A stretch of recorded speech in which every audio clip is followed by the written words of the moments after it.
ಮುಲ್ಕಿಯ ಪ್ರತಿಷ್ಠಿತ ಆಂಗ್ಲ ಮಾಧ್ಯಮ ಶಾಲೆಯ ಪ್ರಾಥಮಿಕ ಶಾಲಾ ಮಕ್ಕಳನ್ನು ಕಿಡ್ನ್ಯಾಪ್ ಮಾಡಲು ಕಾರಿನಲ್ಲಿ ಬಂದು ದುಷ್ಕರ್ಮಿಗಳ ತಂಡ ಯತ್ನಿಸಿದ್ದು, ಮಕ್ಕಳ ಧೈರ್ಯ ಕಂಡು ಸ್ಥಳದಿಂದ ಪಾರಾಗಿದ್ದ ಬಗ್ಗೆ ತಡವಾಗಿ ವರದಿಯಾಗಿದೆ.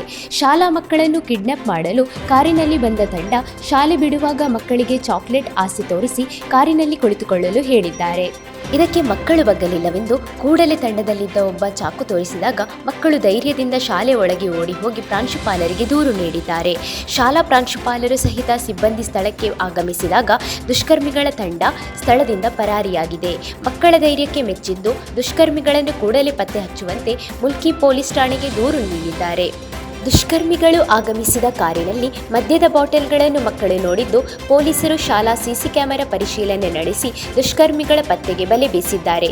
ಶಾಲಾ ಮಕ್ಕಳ ಕಿಡ್ನ್ಯಾಪ್ಗೆ ಯತ್ನಿಸಿದ ಬಗ್ಗೆ ಪೋಷಕರಲ್ಲಿ ಆತಂಕ ಉಂಟಾಗಿದ್ದು, ಕೂಡಲೇ ಪೊಲೀಸರು ಕಾರ್ಯಪ್ರವೃತ್ತರಾಗಿ ದುಷ್ಕರ್ಮಿಗಳನ್ನು ಬಂಧಿಸುವಂತೆ ಆಗ್ರಹಿಸಿದ್ದಾರೆ.